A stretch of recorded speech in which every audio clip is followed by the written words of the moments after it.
नमस्कार दोस्तों, स्वागत है आपका आज की बेहद बड़ी और जरूरी खबरों में। लेकिन खबर में आगे बढ़ने से पहले अगर आप भी भाजपा सरकार का विरोध करते हैं तो आप अभी इस वीडियो को लाइक कीजिए और इस लाल बटन को दबाकर चैनल को फ्री में सब्सक्राइब करके घंटी बजाइए और कमेंट सेक्शन में लिखें जय हिंद। रुख करते हैं पहले खबर की तरफ। लालू का सीएम नीतीश पर बड़ा हमला, कोरोना काल में गिद्ध बनकर रैली कर रहे जेडीयू नेता।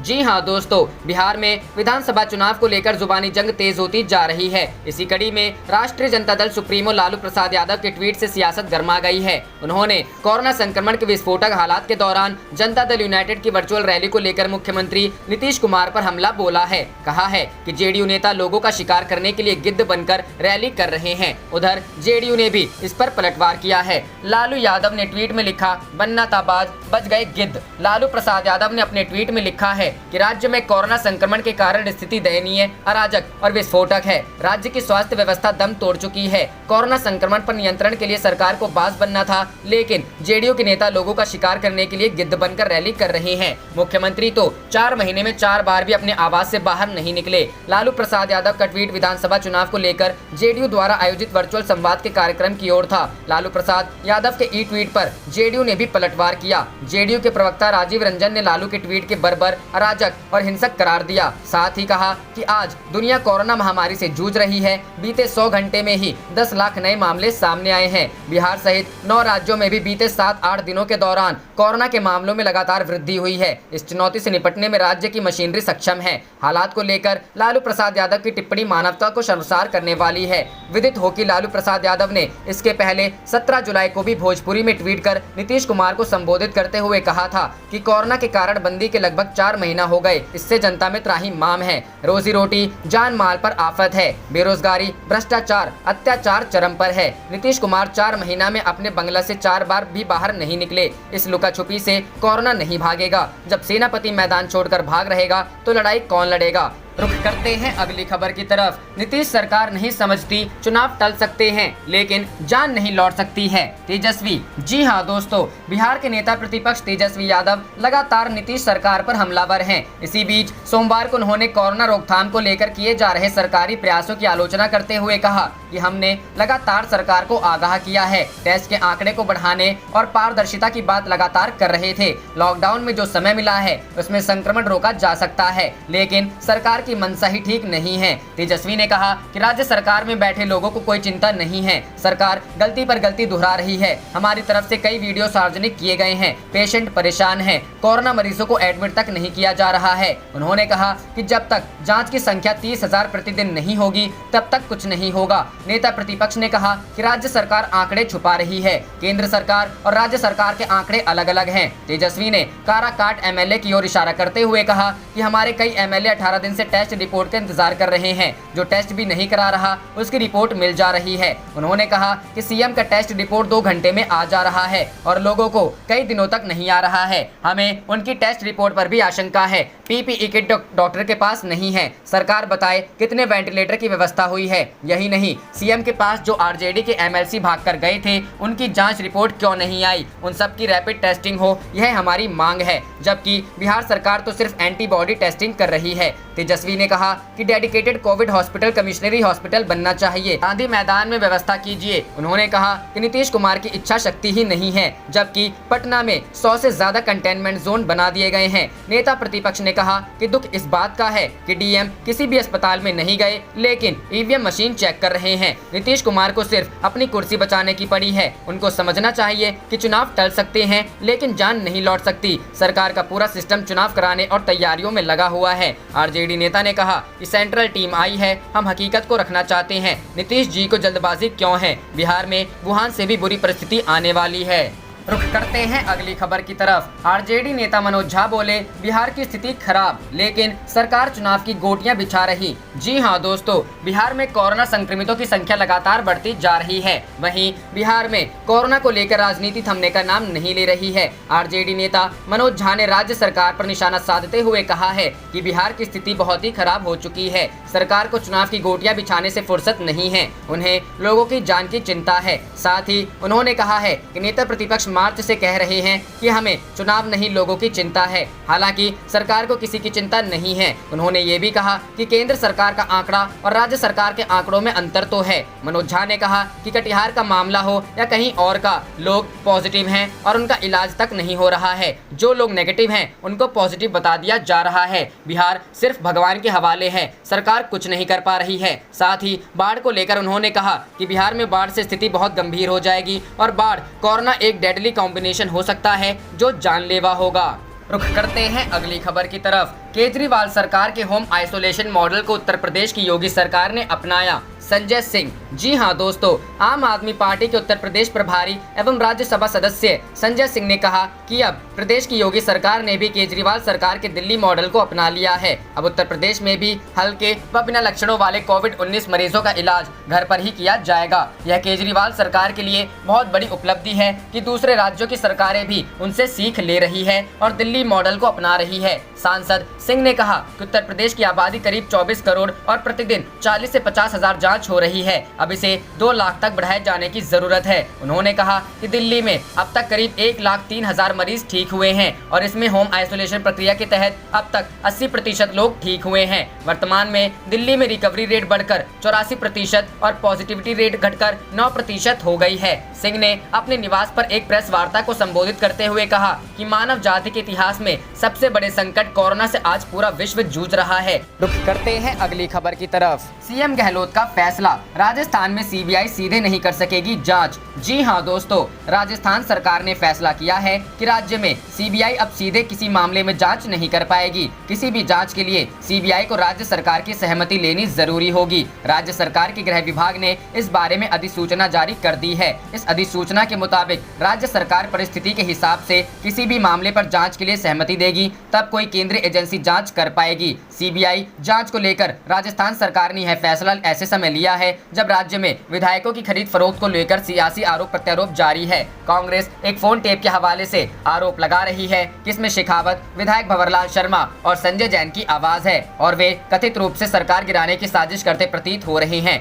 रुख करते हैं अगली खबर की तरफ। सचिन पायलट पर शिवसेना का हमला, कहा नैतिकता नहीं पैसों के लिए बगावत की। जी हां दोस्तों, राजस्थान में चल रहे सियासी संकट के लिए शिवसेना ने केंद्र की नरेंद्र मोदी सरकार को जिम्मेदार ठहराते हुए तीखा हमला बोला है। सोमवार को पार्टी के मुखपत्र सामना में एक लेख के जरिए शिवसेना ने कहा कि राजस्थान की अशोक गहलोत सरकार को गिराने के लिए मोदी सरकार ने केंद्र की एजेंसियों और पैसों का इस्तेमाल किया। हालांकि कांग्रेस ने उनकी इस साजिश को नाकाम कर दिया। शिवसेना ने कुछ दिन पहले भी मोदी सरकार को इस मामले पर घेरते हुए कहा था कि जिस समय देश कोरोना वायरस के संकट से जूझ रहा है, उस समय भाजपा राजस्थान की चुनी हुई सरकार को गिराने में लगी है। कांग्रेस ने नाकाम की मोदी सरकार की कोशिश। सामना के ताजा लेख में शिवसेना ने कहा, राजस्थान की गहलोत सरकार को गिराने की कोशिश में केंद्र की एजेंसियों के दबाव और पैसे का इस्तेमाल किया गया। हालांकि उनकी ये कोशिश कामयाब नहीं हो पाई और कांग्रेस ने अपनी सरकार बचा ली। अब भाजपा का कहना है कि राजस्थान सरकार ने गलत तरीके से फोन टैप किए। अब केंद्रीय गृह मंत्रालय इस फोन टैपिंग मामले की जांच करेगा और हमने ऐसा आदेश दिए जाने की खबर भी पढ़ी है। यह सही भी है। गुपचुप तरीके से न केवल राजनेताओं की बल्कि किसी अन्य व्यक्ति की बात सुनना भी अपराध है। ऊंचे कीमत पर विधायकों की खरीद फरोख्त की। शिवसेना ने अपने लेख में कहा, यह किसी की निजी आजादी पर हमला है। ऐसे में अगर गृह मंत्रालय इस मामले की जांच करेगा तो इसमें कुछ गलत नहीं है। सवाल केवल इतना है कि क्या इस देश या राज्य में इस तरह की इमरजेंसी की स्थिति पैदा हो गई है जो गहलोत सरकार को वो बातचीत सुननी पड़ी। राजस्थान में एक बहुमत से चुनी गई सरकार को गिराने का प्रयास किया गया और इसके लिए ऊंचे कीमत पर विधायकों की खरीद फरोख्त भी शुरू हो गई थी। यह एक भ्रष्टाचार है। शिवसेना ने पूर्व डिप्टी सीएम सचिन पायलट पर हमला बोलते हुए लिखा, सचिन पायलट ने अपनी पार्टी और सरकार के खिलाफ जो विद्रोह किया उसके लिए नैतिकता से ज्यादा बड़ी वजह पैसा था। यह पूरी तरह से राजस्थान की जनता और लोकतंत्र के खिलाफ है। यह भ्रष्टाचार है। मामले में गहलोत सरकार ने सबूतों के साथ एक भाजपा नेता और केंद्रीय मंत्री गजेंद्र सिंह शेखावत के खिलाफ मामला भी दर्ज कराया है। शेखावत के खिलाफ गंभीर अपराधों के मामले और आरोप हैं, लेकिन भाजपा इस पर कभी कुछ नहीं बोलती। जिस तरह किसी के फोन की बातचीत को सुनना अनैतिक है, उसी तरह एक सरकार को गिराने के लिए विधायकों को खरीदना भी अनैतिक है। रुख करते हैं अगली खबर की तरफ। केंद्र सरकार के 3 अध्यादेशों के खिलाफ सड़कों पर उतरे किसान, ट्रैक्टरों पर काले झंडे लगाकर किया विरोध। जी हां दोस्तों, केंद्र सरकार के खेती किसानी से जुड़े 3 अध्यादेशों के खिलाफ हरियाणा के किसान आज सड़कों पर उतरे। प्रदेश के विभिन्न जिलों में ट्रैक्टरों पर सवार होकर किसानों ने सरकार विरोधी नारेबाजी की। इस दौरान उन्होंने कहा कि सरकार अध्यादेश लाकर अनाज मंडियों को समाप्त करना चाहती है और बड़े घरानों को फायदा पहुंचाना चाहती है, जिसको किसी भी कीमत पर सहन नहीं किया जाएगा। इसके लिए चाहे उन्हें अपनी जान भी क्यों न कुर्बान करनी पड़े। उन्होंने सरकार से तीनों अध्यादेशों को वापस लेने की मांग उठाई है। यमुनानगर में सैकड़ों की संख्या में ट्रैक्टरों पर सवार होकर किसान अनाज मंडी पहुंचे और सरकार विरोधी नारेबाजी की। किसानों का कहना है कि केंद्र सरकार द्वारा जो 3 अध्यादेश लाए गए हैं वह किसानों के लिए काला कानून है और किसान विरोधी है, जिस किसी भी कीमत पर लागू नहीं होने दिया जाएगा। किसान नेता हरपाल सिंह एवं संजू गुंदियाना ने कहा कि इस अध्यादेश के तहत मंडी प्राइवेट हो जाएगी, किसान अपनी मर्जी से अपना अनाज नहीं बेच सकेंगे। इस अध्यादेश से बड़े घरानों को लाभ होगा। किसान नेताओं ने कहा कि अगर सरकार ने यह अध्यादेश वापस नहीं लिया तो यह आंदोलन उग्र रूप धारण कर सकता है। उन्होंने बताया कि 30 जुलाई को कैथल के गुरुद्वारा में किसान महापंचायत होगी, जिसमें अगला निर्णय लिया जाएगा। किसान विरोधी अध्यादेश को लेकर भारतीय किसान यूनियन ने शाहबाद मारकंडा में गुरनाम सिंह चड़ूनी की अगुवाई में अपने अपने ट्रैक्टरों पर काले झंडे बांधकर रोष प्रदर्शन किया। इस दौरान यूनियन के प्रदेश अध्यक्ष गुरनाम सिंह चड़ूनी ने बताया कि कोविड-19 नियमावली का पूरी तरह से पालन कर रहे हैं और सभी किसान अपने अपने ट्रैक्टर पर सरकार के खिलाफ प्रदर्शन कर रहे हैं। करनाल में आड़तियों व किसानों ने अपने ट्रैक्टर पर काले झंडे लगाकर सरकार द्वारा जारी किए गए 3 अध्यादेश को लेकर विरोध प्रदर्शन किया। अध्यादेशों में कहा गया है, उन्होंने कहा कि तीनों अध्यादेश भारत के करोड़ों किसान, मजदूर, आड़ती, मुनीम परिवारों को बर्बाद कर देगा। वहीं दूसरी तरफ केंद्र सरकार न्यूनतम समर्थन मूल्य पर खरीद बंद करके किसानों का शोषण करने में लगी हुई है। अगर सरकार ने MSP पर खरीद बंद कर दिया तो खेती किसानों के साथ साथ देश की खाद्यान्न सुरक्षा भी बड़े संकट में फंस जाएगी। मंडी आड़तियों ने भी किसान संगठनों का समर्थन कर दिया है। उन्होंने सरकार से मांग की कि तीनों अध्यादेश वापस लें और जैसे किसान का पहले ढांचा था वैसे ही ढांचा रहे। किसान की पेमेंट भी आड़ती के माध्यम से हो, किसान को डीजल आधे रेट पर मिले। रुख करते हैं अगली खबर की तरफ। सुप्रीम कोर्ट ने लगाई वोडाफोन आइडिया को फटकार, कहा सीधे जेल भेज सकते हैं। जी हां दोस्तों, उच्चतम न्यायालय ने सोमवार को दूरसंचार कंपनियों से 2 टूक शब्दों में कहा कि वह समायोजित सकल राजस्व से संबंधित बकाये के पुनः आकलन के बारे में चंद सेकंड के लिए भी दलीलें नहीं सुनेगा। समायोजित सकल राजस्व की राशि करीब 1.6 लाख करोड़ रुपए है। न्यायमूर्ति अरुण मिश्रा, न्यायमूर्ति S अब्दुल नजीर और न्यायमूर्ति MR शाह की पीठ ने दूरसंचार कंपनियों द्वारा समायोजित सकल राजस्व से संबंधित बकाये के भुगतान की समय सीमा के मसले पर सुनवाई पूरी कर ली। पीठ इस पर अपना फैसला बाद में सुनाएगी। वीडियो कॉन्फ्रेंस के माध्यम से इस प्रकरण की सुनवाई के दौरान जब बकाया राशि की पुनः गणना का मुद्दा उठाया गया तो पीठ ने तत्काल कहा कि हम पुनः आकलन पर 1 सेकंड भी बहस नहीं सुनेंगे। पीठ ने यह टिप्पणी भी की 15 से 20 साल का समय तर्क संगत नहीं है और इन कंपनियों को एक व्यवहारिक समय बताना चाहिए। इससे पहले केंद्र ने अदालत से अनुरोध किया था कि इन दूरसंचार कंपनियों को AGR से संबंधित बकाया राशि का चरणबद्ध तरीके से भुगतान के लिए 20 साल का समय दे दिया जाए। शीर्ष अदालत ने कहा कि दिवालिया प्रक्रिया के लिए जा रही कुछ दूरसंचार कंपनियों की नेक नियति के पहलू पर वह विचार करेगी। शीर्ष अदालत को 18 जून को केंद्र ने सूचित किया था कि दूरसंचार विभाग ने गेल जैसे गैर संचार सार्वजनिक उपक्रमों से AGR से संबंधित बकाया राशि के रूप में 4 लाख करोड़ रुपए के भुगतान की मांग में से 96% मांग वापस लेने का फैसला किया है। रुख करते हैं अगली खबर की तरफ। बिहार कोरोना को मात देने की खुशी में सोशल डिस्टेंसिंग की धज्जियां उड़ा बैंड बाजे के साथ घर लौटे भाजपा नेता, केस दर्ज। जी हां दोस्तों, कोरोना को मात देने की खुशी भाजपा के प्रदेश स्तरीय नेता पर इस कदर छाई हुई है कि वो भूल गए कि बिहार में कोरोना के चलते अब भी लॉकडाउन लगा हुआ है और वे सोशल डिस्टेंसिंग की धज्जियां उड़ाते हुए समर्थकों के बीच में बैंड बाजे के साथ घर लौटे। विवाद ने तूल पकड़ा तो जिला प्रशासन ने लॉकडाउन को उल्लंघन का केस दर्ज कराया है। दरअसल बेगूसराय जिले के भाजपा के प्रदेश स्तर के नेता कोरोना संक्रमित हो गए। गंभीर हालत में उन्हें पटना में भर्ती कराया गया था। रविवार को अस्पताल में उन्हें छुट्टी मिली तो प्रखंड के उत्तरी तेगड़ा के चिल्हाय पंचायत में उनके आवास पर उन्हें सम्मानित किया गया। उन्हें बैंड बाजे के साथ ग्रामीण घर लेकर आए। इस बीच नेताजी और उनके समर्थक लॉकडाउन के सारे नियमों को ताक पर रखकर सामाजिक दूरी की धज्जियां उड़ाते हुए मस्त दिखे। विवाद ने तूल पकड़ा तो जिला प्रशासन हरकत में आया। तेगड़ा SDO डॉक्टर निशांत ने पूरी घटना की जाँच के आदेश दिए हैं। इस घटना का वीडियो वायरल हुआ तब अधिकारियों ने तत्परता दिखाते हुए पूरी मामले की छानबीन की और लॉकडाउन उल्लंघन का मामला दर्ज किया।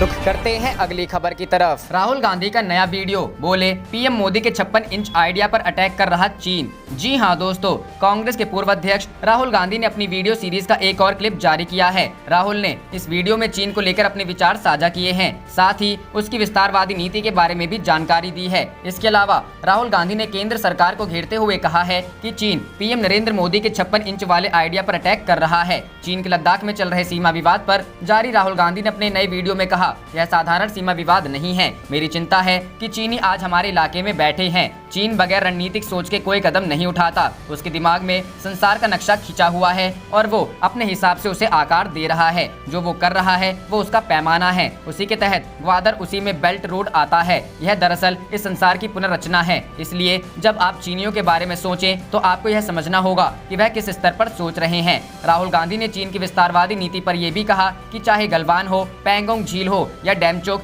चीन हर जगह अपनी स्थिति मजबूत कर रहा है। वो हमारे हाईवे से परेशान है, उसे चीन बर्बाद करना चाहता है। इसके अलावा अगर चीन कुछ बड़ा सोच रहा है तो वो पाकिस्तान के साथ कश्मीर में सोच रहा है। इसलिए ये जो विवाद है ये कोई साधारण सीमा विवाद नहीं है, यह सुनियोजित विवाद है ताकि भारत के प्रधानमंत्री पर दबाव बनाया जा सके। राहुल गांधी ने कहा कि चीन बहुत ही सोच समझकर इन तमाम सीमा विवाद के जरिए भारत के प्रधानमंत्री पर दबाव बना रहा है। राहुल के मुताबिक चीन बहुत ही खास तरीके से पीएम मोदी की छवि पर अटैक करके अपनी चाल चल रहा है। राहुल ने कहा, चीन जानता है कि नरेंद्र मोदी के लिए मजबूत राजनीतिज्ञ रहना मजबूरी है। पीएम मोदी को अपनी 56 इंच छवि की रक्षा करनी होगी, यही असली आइडिया है। इसलिए चीन कह रहा है कि हम जो चाहते हैं अगर आप वो नहीं करेंगे तो हम नरेंद्र मोदी की मजबूत छवि वाले आइडिया को खत्म कर देंगे। राहुल गांधी ने कहा कि चिंता इस बात की है कि पीएम मोदी चीन के दबाव में आ गए हैं। चीनी हमारी जमीन पर बैठे हैं और पीएम मोदी कह रहे हैं कि ऐसा कुछ हुआ ही नहीं है। राहुल गांधी ने कहा कि पीएम मोदी ने अपनी छवि बचाने के चक्कर में वही कर दिया है जो चीन चाहता है।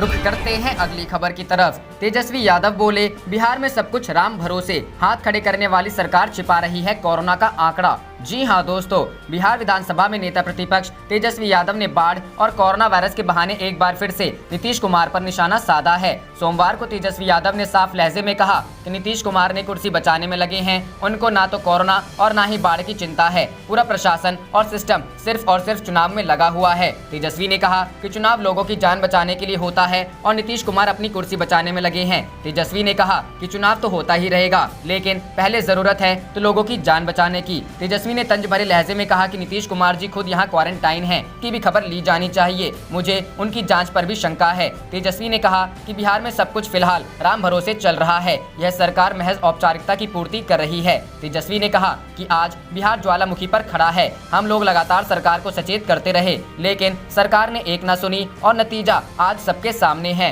बिहार में लॉकडाउन का भी सही तरीके से सदुपयोग नहीं किया गया, जो कि सरकार की मंशा पर सवाल खड़े करता है। तेजस्वी ने कहा कि सरकार ने हमारे दबाव देने के बाद भी कोई बात क्यों नहीं मानी। अस्पतालों में पहले से ऑक्सीजन बेड की व्यवस्था क्यों नहीं की गई। स्थिति ऐसी है कि कोरोना के मरीजों की संख्या रोज बढ़ रही है, लेकिन जांच की दर नहीं बढ़ रही है। सरकार आंकड़े छिपाने में व्यस्त है। यही कारण है कि केंद्र और राज्य से अलग अलग संख्या दी जा रही है। रुख करते हैं अगली खबर की तरफ। प्रियंका गांधी के संपर्क में है पायलट, कांग्रेस में जल्द हो सकती है वापसी। जी हां दोस्तों, राजस्थान की राजनीति के लिए सोमवार का दिन बहुत महत्वपूर्ण होने वाला है, क्योंकि उच्च न्यायालय में आज एक बार फिर उच्च न्यायालय में सुनवाई होने वाली है। इस बीच सूत्रों के हवाले से खबर है कि सचिन पायलट ने हाईकोर्ट जाते ही कांग्रेस के शीर्ष नेताओं से संपर्क किया है, उसके साथ बातचीत जारी है। ऐसे भी खबरें हैं कि उन्होंने पहले ही प्रियंका गांधी से बात की है। वह कांग्रेस में सम्मानजनक वापसी चाहते हैं। उन्हें इस मामले में विश्वास दिलाया गया है। साथ ही उनकी पुरानी इच्छा सोनिया गांधी से मिलने और बात करने की थी, जिन पर उन्हें आश्वासन दिया गया है। मीडिया रिपोर्टर्स के अनुसार पायलट ने अयोग्यता नोटिस उच्च न्यायालय में चुनौती दी है, लेकिन साथ ही वह पार्टी में अपनी मांगों को पूरा करने के लिए प्रियंका गांधी के साथ लगातार संपर्क में है। सूत्रों के हवाले से मीडिया रिपोर्ट में सचिन पायलट पिछले 3-4 दिनों से आईसीसी महासचिव प्रियंका गांधी से हर दिन बात कर रहे हैं। हालांकि दोनों के बीच बातचीत का पता नहीं चल पाया है। राजस्थान में सियासी तूफान थमने का नाम नहीं ले रहा है। सीएम अशोक गहलोत ने विधायक को खरीदकर कांग्रेस सरकार को गिराने की साजिश रचने का आरोप लगाया था। अब एक और नया प्रकरण जुड़ गया है। अब विधायक की खरीद और ऑडियो टेप मामले की बिक्री के बारे में भ्रष्टाचार निरोधक ब्यूरो में भी मामला दर्ज किया गया है। यह मामला एसीबी मुख्यालय में पीसी एक्ट के तहत दर्ज किया गया है। मुख्य सचेतक महेश जोशी की शिकायत पर विधानसभा में प्राथमिकी दर्ज की गई है। मामला दर्ज होने के बाद इस मामले में महेश जोशी के बयान एसीबी मुख्यालय में दर्ज किए गए हैं। आप देख रहे थे आपका अपना चैनल जय हिंद जय भारत।